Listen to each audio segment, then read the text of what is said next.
welcome once again to Caps Hockey Review, the very first Stanley Cup playoff edition of Caps Hockey Review. Caps Bruins, round one, game one. Let's go.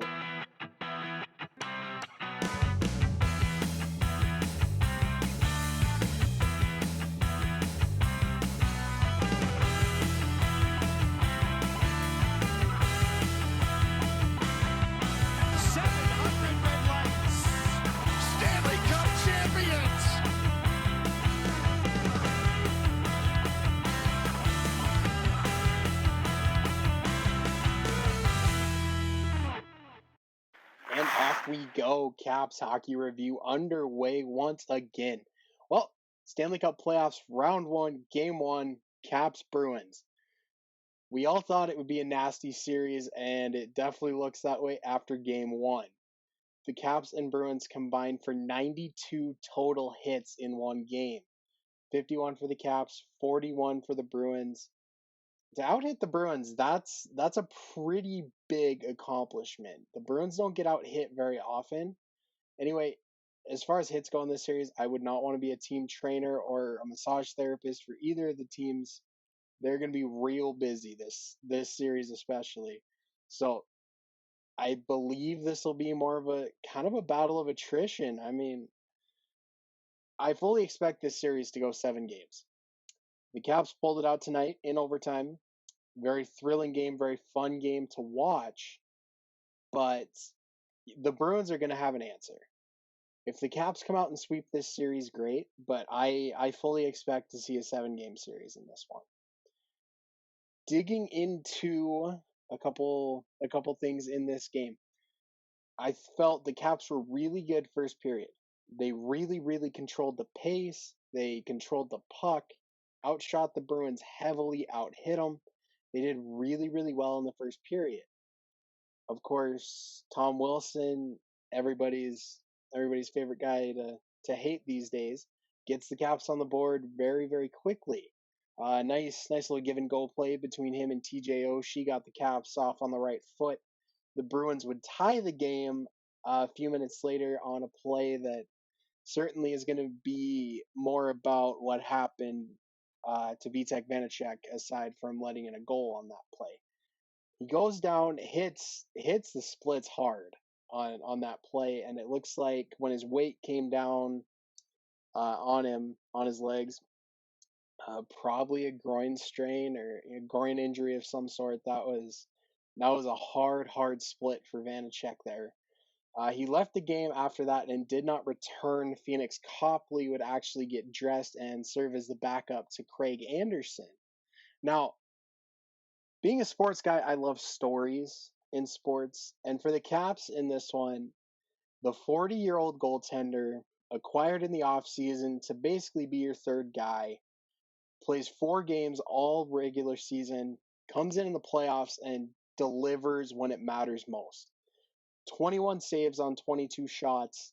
He was magnificent in this game. He had a few miscues. He had absolutely some tough plays, and he struggled a little bit there early. But coming off the bench in that situation, that's to be expected. He really responded to the challenge extremely well, which is what more could you hope for as a Caps fan? You couldn't hope for anything more in this situation. A high pressure situation to come into, but Craig Anderson's been in the league a long time. He's been around the block a time or two. He's been in the playoffs plenty of times. He knows what's at stake. He knows that this is the biggest time of the year. He's not going to falter in this moment. And he didn't tonight. Now, what does this mean for the Caps goaltending situation moving forward? Well, we don't really know. As it sits, I'm recording this just about 10 minutes after game one ended. So I'm guessing there'll probably be some information tomorrow morning, more likely Monday, ahead of game 2. But definitely a tough situation. I'm guessing Vanacek was probably held out for precautionary reasons. At least that's what I hope. But Anderson played well. As it sits right now, I don't see, even if Vanacek's good to go, I don't see any reason to take the net from Craig Anderson here. He played extremely well, and playoffs. I've talked about this a lot, and it gets talked about every year.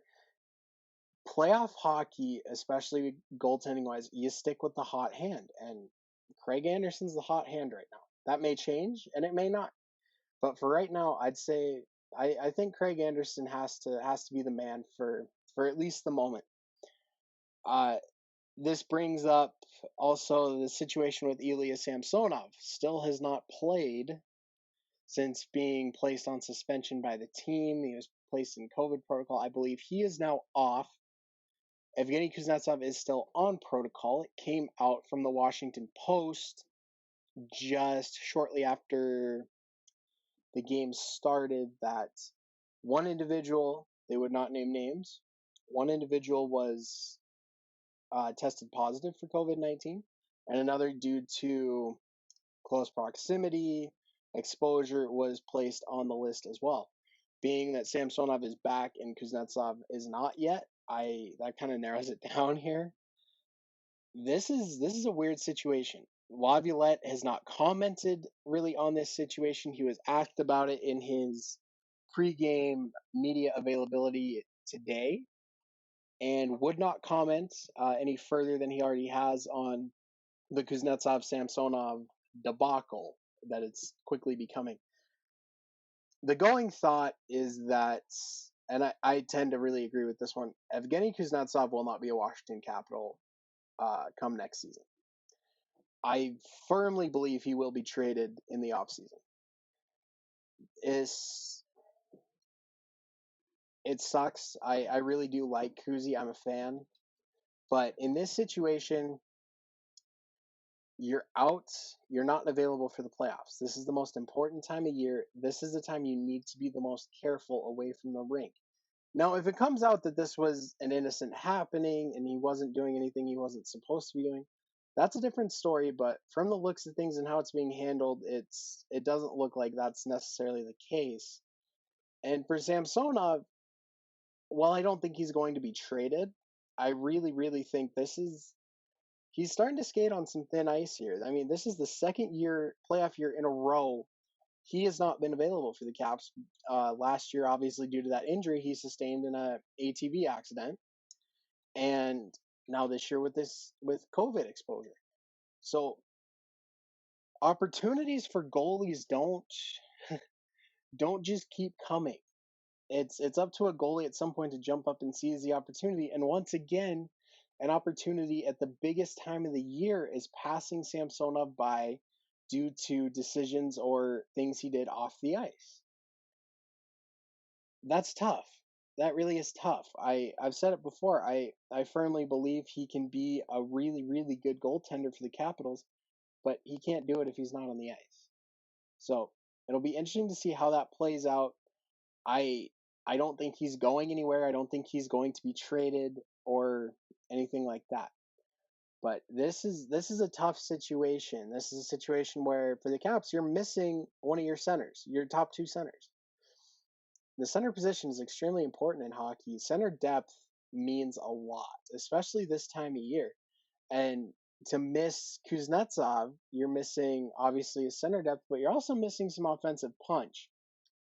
Now, Kuznetsov's never going to make a run for the Selke Trophy, but offensively, he's pretty solid, and he can absolutely be a difference maker. So that's tough for the Caps not to have. Michael Raffl has slotted in really well. That kind of footnote acquisition at the trade deadline from the Flyers is turning out to be pretty important for the boys.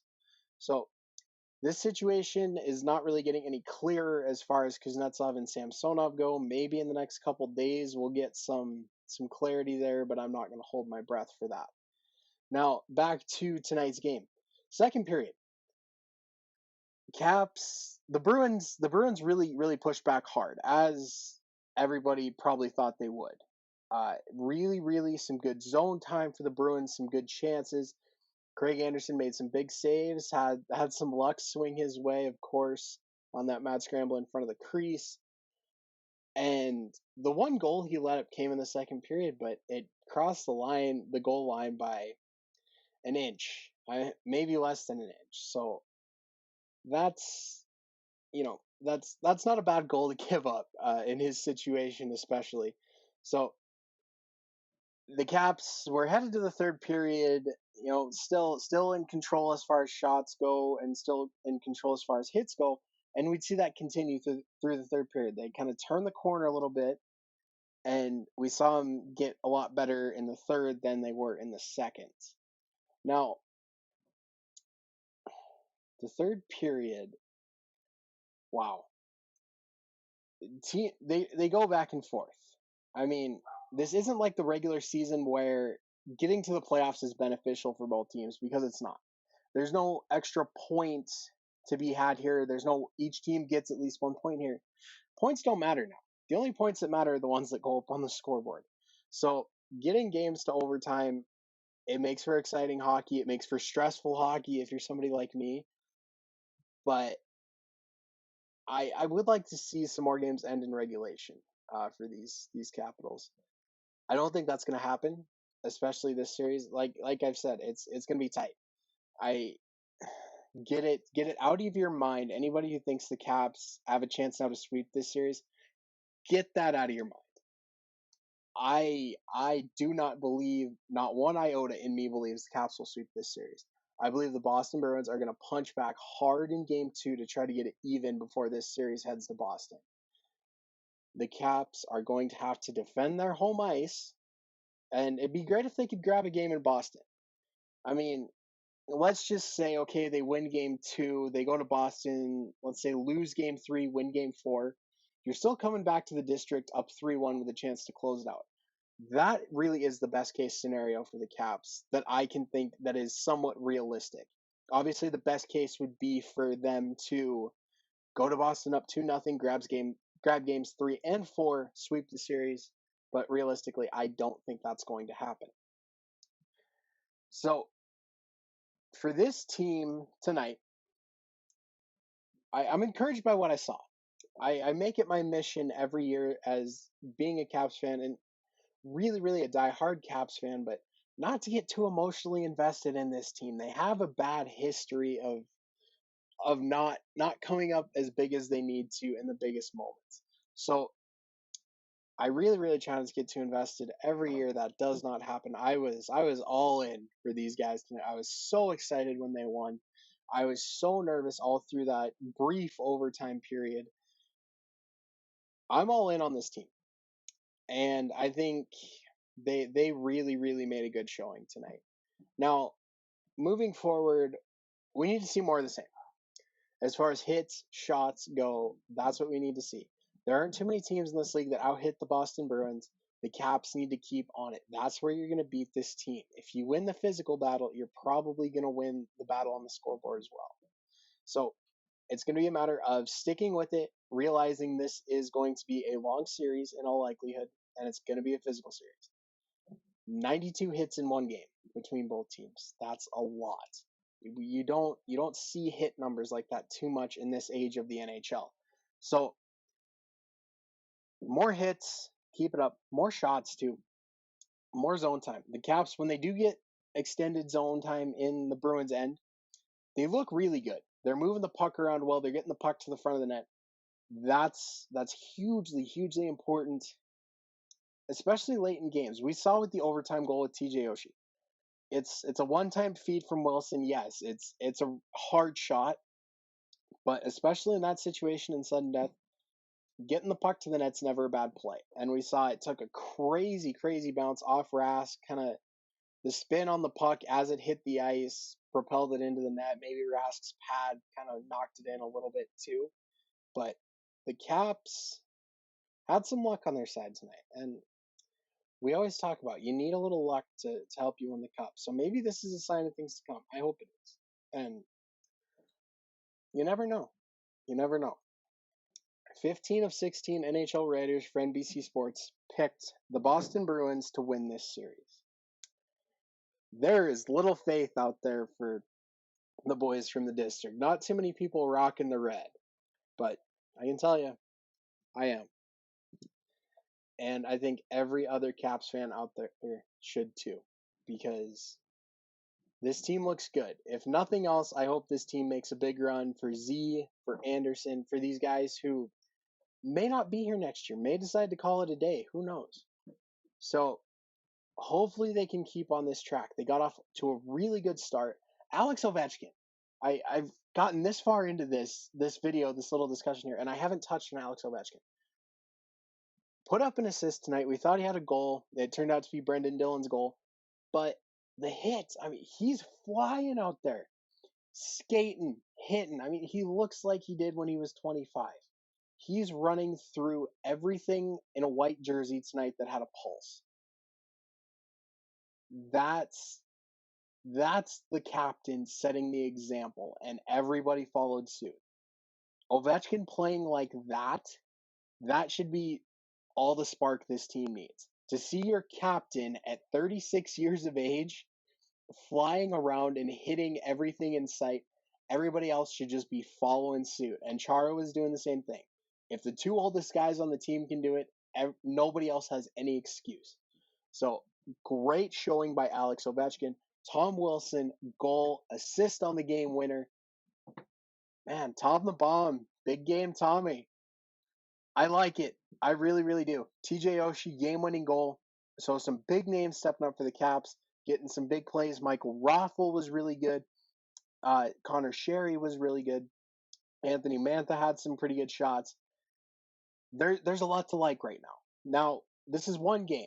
I'm not going to sit here and say that they're going to win the cup based on one game. I am very excited.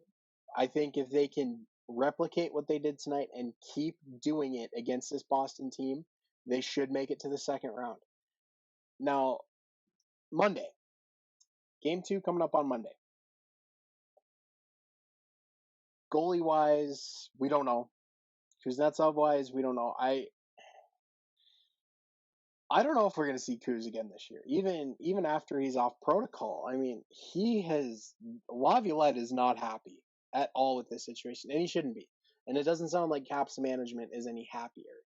So I would like to see Kuz in the lineup because I think he makes a difference. But what they put out there tonight worked really, really well. They matched up really well with Boston. They kind of took away the threat of that top line, that Bergeron, Marchand, Pasternak trio.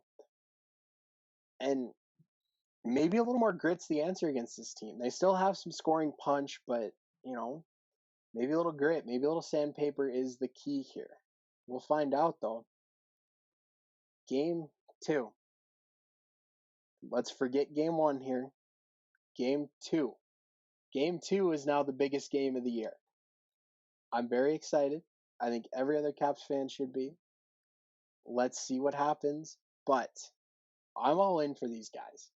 I will be their biggest cheerleader through this run, and I hope everybody else who supports them will too.